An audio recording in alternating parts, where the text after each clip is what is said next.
एक महान विचारक, विद्वान, विज्ञानविद और उच्च कोटि के मनुष्य, भारत के 11वें राष्ट्रपति डॉक्टर एपीजे अब्दुल कलाम एक ख्याति प्राप्त वैज्ञानिक, इंजीनियर, जिन्होंने भारत को उन्नत देशों के समूह में सबसे आगे लाने के लिए प्रक्षेपण यानों तथा मिसाइल प्रौद्योगिकी के क्षेत्र में उल्लेखनीय योगदान दिए हैं।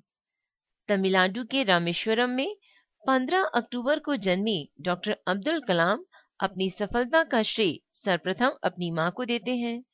उनके अनुसार, मैं अपने बचपन के दिन नहीं भूल सकता। मेरे बचपन को निखारने में मेरी मां का विशेष योगदान है।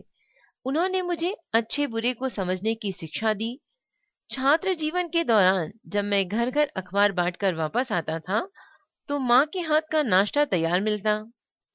पढ़ाई के प्रति मेरे रुझान को देखते हुए मेरी मां ने मेरे लिए छोटा सा लैम्प खरीदा था, जिससे मैं रात को 11 बजे तक पढ़ सकता था।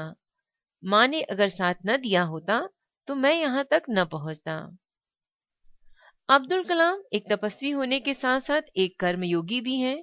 अपनी लगन, कड़ी मेहनत और कार्य प्रणाली के बल पर असफलताओं को झेलते हुए आगे बढ़ते गए। अपनी उपलब्धियों के दम पर आज उनका स्थान अंतर्राष्ट्रीय वैज्ञानिकों में से एक है। डॉक्टर कलाम ने मद्रास इंस्टीट्यूट ऑफ टेक्नोलॉजी से वायु इंजीनियरिंग में विशेषता प्राप्त की है। आरंभ में उन्होंने सन 1958 से रक्षा अनुसंधान व विकास संगठन में कार्य किया तथा सन 1963 में भारतीय अंतरिक्ष अनुसंधान संगठन में शामिल हुए। SLV-3 के परियोजना निदेशक के रूप में उन्होंने रोहिणी उपग्रह को धरती की कक्षा के निकट स्थापित करने के लिए भारत के पहले स्वदेशी उपग्रह प्रक्षेपण यान के डिजाइन, विकास तथा प्रबंधन में महत्वपूर्ण योगदान दिया।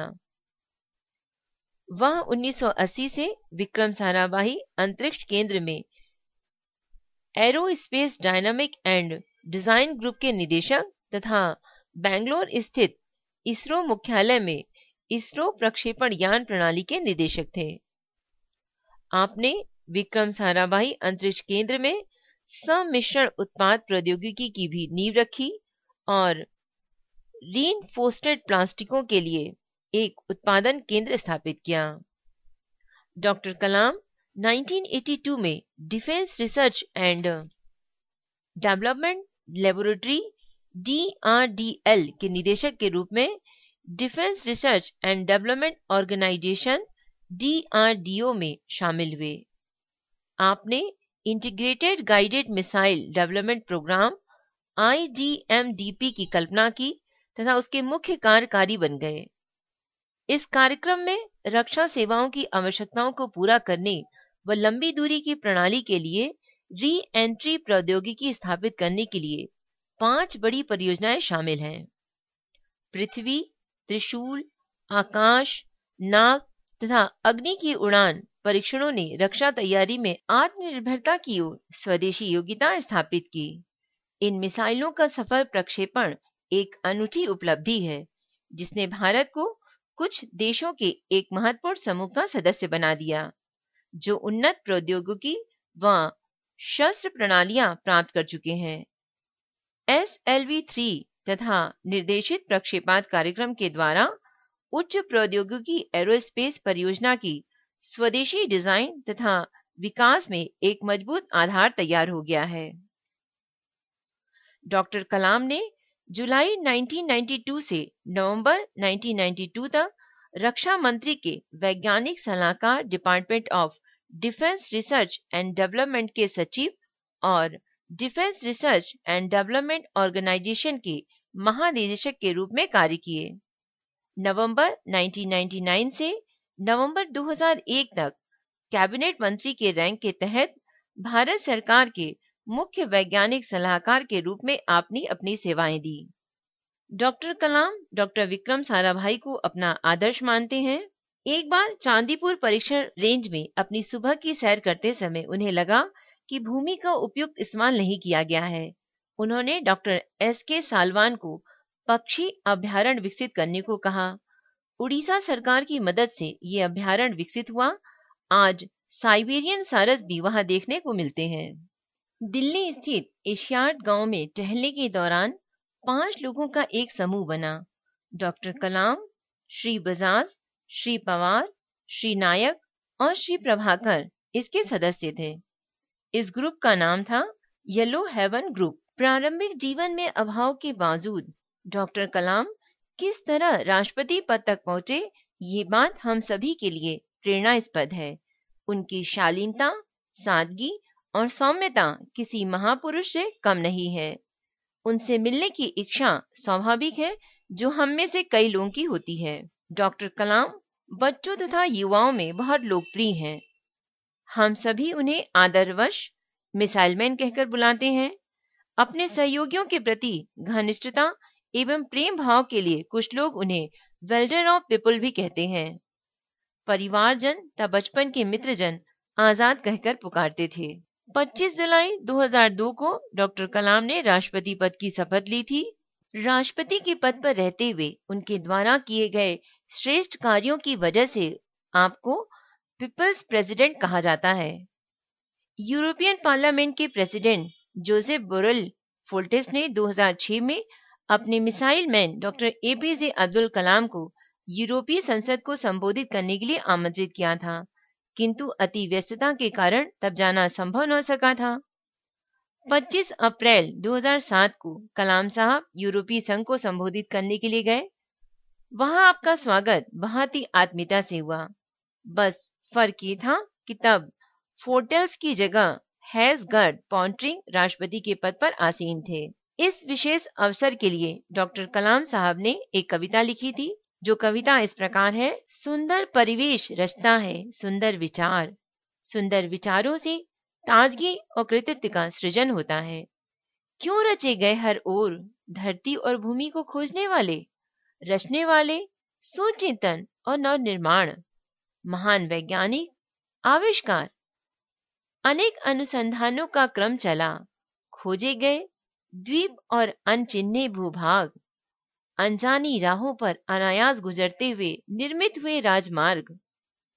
सर्वश्रेष्ठ चेतना के बीच में कहीं उपजा निकृष्ट, बोए गए युद्ध और घृणा के बीज, सदियों की युत्सा और भीषण रक्तपात धरती और समुद्र में विलय हो गए।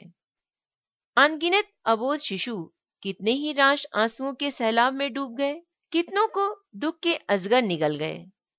तब जाकर अमृत सी संकल्पना हाथ आई, गढ़ा गया यूरोपीय संघ, ली गई शपथ कि अब कभी नहीं होगी मानवीय ज्ञान की अवमानना। न अपने विरुद्ध न दूसरे के, अपने विचारों में एक सूत्र निकल पड़े राष्ट्र। यूरोपीय संघ का उदय हुआ कि शांति और समृद्धि वहां यूरोप में सघन होगी। उन उल्लासमयी बंधनों का प्रताप रचा गया, स्वतः बंध गए लोग। ओह यूरोपीय संघ, तुम्हारा संकल्प विलय हो जाए हवा में, बने सांस जन जन की। जैसे ही कलाम साहब की कविता समाप्त हुई, संसद में उपस्थित सदस्यों ने वैज्ञानिक और कवि राष्ट्रपति कलाम को खड़े होकर पूरे मनोयोग से अपनी प्रतिक्रिया व्यक्त की। सभी सांसद उनसे अभिभूत हो गए। ये कविता यूरोपीय राष्ट्र की आपस की लड़ाई के बाद जो एकजुटता एवं खुशहाली हुई, उसको परिलक्षित करती है एवं संदेश देती है कि एकता में ही सबका सुख, शांति तथा आनंद है। ये कहना अतिशयोक्ति न होगी कि डॉक्टर एपीजे अब्दुल कलाम भारत में नहीं, पूरे विश्व को अपनी योग्यता और सद्व्यवहार से कायल करने की क्षमता रखते हैं। वर्ष 2005 में स्विट्जरलैंड गए। वहां एक विस्मयकारी घटना उनकी प्रतीक्षा कर रही थी। जब वे 26 मई 2005 को वहां पहुंचे तो उन्हें पता चला कि स्विट्जरलैंड में 26 मई को विज्ञान दिवस के रूप में घोषित किया गया है। निसंदेह स्विस सरकार की ओर से अप्रत्याशित एक मनोभाव की अभिव्यक्ति थी। वहां के राष्ट्रपति अब्दुल कलाम साहब की पुस्तक इग्निटाइड माइंड्स और Bharat 2020 a vision for the new millennium से बहुत प्रभावित हुए थे। उन्होंने संसद में अंतरिक्ष तथा रक्षा विज्ञान संबंधी उपलब्धियों की जानकारी दी। तब संसद ने यह तय किया कि अब्दुल कलाम की यात्रा के दिन को स्विट्जरलैंड में विज्ञान दिवस के रूप में मनाया जाए। 2004 में जब अब्दुल कलाम नेल्सन मंडेला से मिले, उनके व्यक्तित्व से बहुत प्रभावित हुए और उन्होंने उनके बारे में दो बातें कही कि नेल्सन मंडेला एक महान व्यक्तित्व हैं जिनसे हम सीख सकते हैं। पहला, अदम साहस और दूसरा, ईश्वरीय क्षमाशीलता। भारत में स्थित राष्ट्रपति भवन में मुगल गार्डन से संबंध उनका बहुत पुराना रहा है। डॉक्टर कलाम के अनुसार वर्ष 1997 में जब भारत रत्न की उपाधि से सम्मानित किए गए थे, तब तत्कालीन राष्ट्रपति KR नारायण की बेटी चित्रा नारायण ने मुझे, मेरे भाई और उसके पोते पोतियों को मुगल गार्डन घुमाने ले गईं। यह एक बेहद खुशी का मौका था। मैंने उस उद्यान के अप्रतिम सौंदर्य को भरपूर चांदनी रात में देखने की इच्छा जाहिर की। इसकी जानकारी राष्ट्रपति और उनकी पत्नी उषा नारायण को मिली और उसके बाद जब भी मुझे किसी विभागीय काम से दिल्ली आना पड़ा, राष्ट्रपति और उनकी पत्नी ने मुझे राष्ट्रपति भवन में ठहरने के लिए आमंत्रित किया। तब मुझे ये अंदाजा भी न था कि राष्ट्रपति भवन में पूर्णमासी की 60 रातें देखने का अवसर मिलेगा। जिन दिनों मैं वहां था, मुगल गार्डन मेरे लिए एक बड़ा प्रयोग स्थल बन गया। वह एक बड़ा संवाद मंच था जिससे मैंने प्रकृति के और अपने देशवासियों के साथ मन की बातें की, जहां मैंने विविध क्षेत्रों से आए लोगों से विचार विमर्श किया, जिनमें औषधिदायक पौधों के विशेषज्ञ भी शामिल थे। मुगल गार्डन का एक खंड विशेष रूप से औषधिदायक पौधों के लिए निर्धारित था।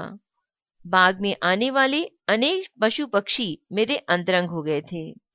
बगीचे का सुव्यवस्थित परिवेश और वहां उगे पेड़ पौधे मुझे शांति प्रदान करते थे।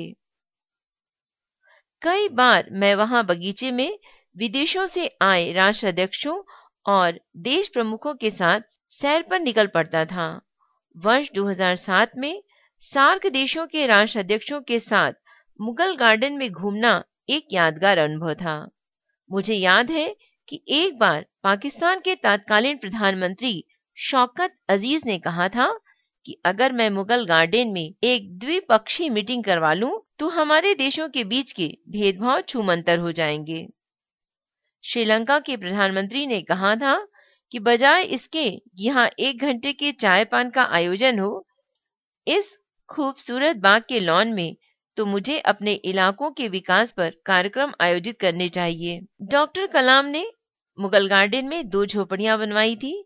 दोनों प्राकृतिक पदार्थों से बनी है।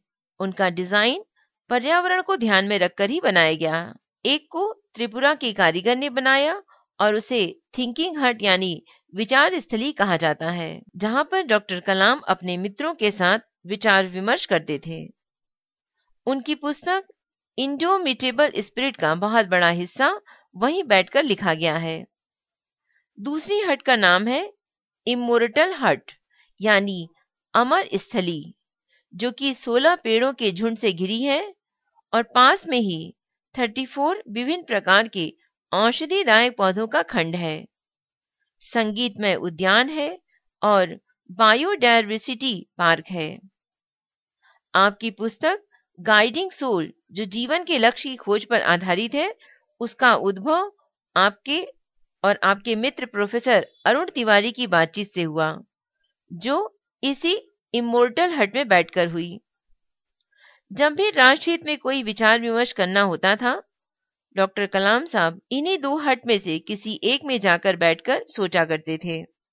सामाजिक भावना से परिपूर्ण डॉक्टर कलाम साहब की प्रेरणा से ही मुगल गार्डन में भी स्पर्शी बगीचा लगाया गया। भारत में और विश्व में स्पर्शनीय पौधों में बहुत कम बगीचे हैं।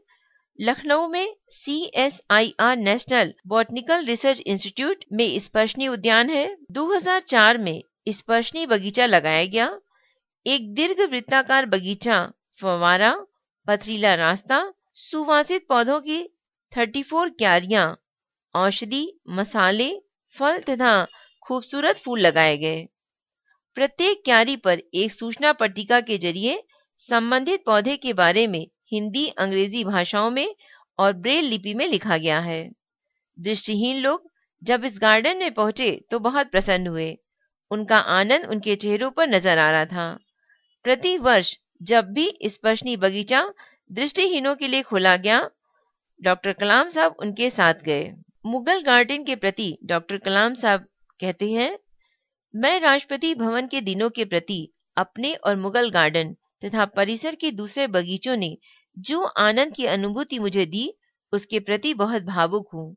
यह एक ऐसा आनंद है जिसे मैं दूसरों के साथ बांटना चाहता हूँ। जैसे उन बगीचों में विभिन्न बड़े कलाकारों के संगीत कार्यक्रम होते थे, मैं इस बात के लिए सर्वशक्तिमान की मेहरबानी का शुक्रिया अदा करता हूँ जो उसने मुझे कुदरत का यह सुख लेने का मौका दिया।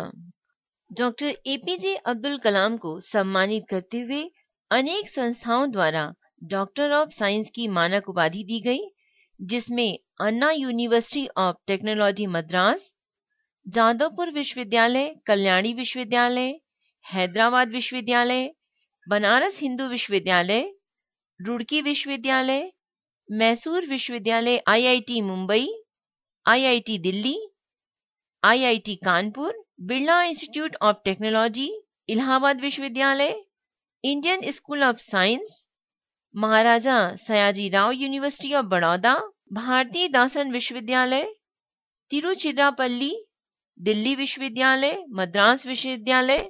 इसके अलावा कलाम साहब को doctor of philosophy Jawaharlal Nehru technology university Hyderabad ने दी। डॉक्टर ऑफ लिटरेचर की उपाधि विश्व भारती शांति निकेतन एवं औरंगाबाद यूनिवर्सिटी ने प्रदान की। डॉक्टर कलाम साहब को अनगिनत पुरस्कार प्राप्त हुए। इंस्टीट्यूशन ऑफ इंजीनियर्स का नेशनल डिजाइन अवार्ड 1980 में मिला। एरोनॉटिकल सोसाइटी ऑफ इंडिया का doctor Biren Roy space award 1986 में प्राप्त हुआ। विज्ञान एवं प्रौद्योगिकी के लिए ओम प्रकाश भसीन पुरस्कार मध्य प्रदेश सरकार द्वारा वर्ष 1990 के लिए, इंजीनियरिंग तथा प्रौद्योगिकी क्षेत्र में राष्ट्रीय नेहरू पुरस्कार, एस्ट्रोनॉटिकल सोसाइटी ऑफ इंडिया द्वारा सन 1994 के लिए आर्यभट्ट पुरस्कार प्रदान किया गया। 1996 में विज्ञान के लिए जी.एम. मोदी पुरस्कार, एच.के. फिरोदिया पुरस्कार, Andhra Pradesh academy of sciences द्वारा professor Y Nayudamma memorial golden medal, Veer Savarkar पुरस्कार 1998 में, राष्ट्रीय एकता के लिए इंदिरा गांधी पुरस्कार 1997 में दिया गया। Indian national academy of engineering द्वारा इंजीनियरिंग में लाइफ टाइम कंट्रीब्यूशन अवार्ड 1981 में पद्म भूषण से नवाजे गए। 1990 में पद्म विभूषण मिला। 1997 में भारत रत्न, जो कि सर्वोच्च पुरस्कार है, उसे डॉक्टर कलाम नवाजे गए। डॉक्टर एपीजे अब्दुल कलाम के दर्शन सिद्धांत बेहद ही प्रभावशाली हैं और आज के युवा वर्ग में कई लोगों के लिए प्रेरणा स्रोत हैं। फर्स्ट, जो लोग जिम्मेदार, सरल, ईमानदार एवं मेहनती होते हैं, उन्हें ईश्वर द्वारा विशेष सम्मान मिलता है क्योंकि वे इस धरती पर उसकी श्रेष्ठ रचना है। सेकंड, किसी के जीवन में उजाला लाओ। थर्ड, दूसरों का आशीर्वाद प्राप्त करो, माता पिता की सेवा करो, बड़ों तथा शिक्षकों का आदर करो और अपने देश से प्रेम करो। इनके बिना जीवन अर्थहीन है। फोर्थ, देना सबसे उच्च एवं श्रेष्ठ गुण है, परंतु उसे पूर्णता देने के लिए उसके साथ क्षमा भी होनी चाहिए। फिफ्थ, कम से कम 2 गरीब बच्चों को आत्मनिर्भर बनाने के लिए उनकी शिक्षा में मदद करो। 6, सरलता और परिश्रम का मार्ग अपनाओ जो सफलता का एकमात्र रास्ता है। 7, प्रकृति से सीखो जहां सब कुछ छिपा है। 8, हमें मुस्कुराहट का परिधान जरूर पहनना चाहिए तथा उसे सुरक्षित रखने के लिए हमारी आत्मा को गुणों का परिधान पहनाना चाहिए। 9, समय, धैर्य तथा प्रकृति सभी प्रकार की पीड़ाओं को दूर करने और सभी प्रकार के जख्मों को भरने वाला बेहतर चिकित्सक है। 10, अपने जीवन में उच्चतम एवं श्रेष्ठ लक्ष्य रखो और उसे प्राप्त करो। 11, प्रत्येक क्षण रचनात्मकता का क्षण है, उसे व्यर्थ मत करो। फ्रेंड्स, अब्दुल कलाम सादा जीवन, उच्च विचार तक कड़ी मेहनत के उद्देश्य को मानने वाले वो महापुरुष हैं जिन्होंने सभी उद्देश्यों को अपने जीवन में निरंतर जिया भी है। उनका कहना है कि सपने देखना बेहद जरूरी है, लेकिन सपने देखकर ही उसे हासिल नहीं किया जा सकता। सबसे ज्यादा जरूरी है जिंदगी में खुद के लिए लक्ष्य तय करना। हम सब अगर उपरोक्त बात को समझें और जीवन में उतारें तो अपने लक्ष्य में सफल हो सकते हैं। भारत को गौरवान्वित करने वाले महापुरुष को मेरा शत नमन है। कलाम साहब के ही मोटिवेशनल कथन के साथ अपनी वाणी को विराम देते हैं। Waves are my inspiration, not because they rise and fall, but whenever they fall, they rise again.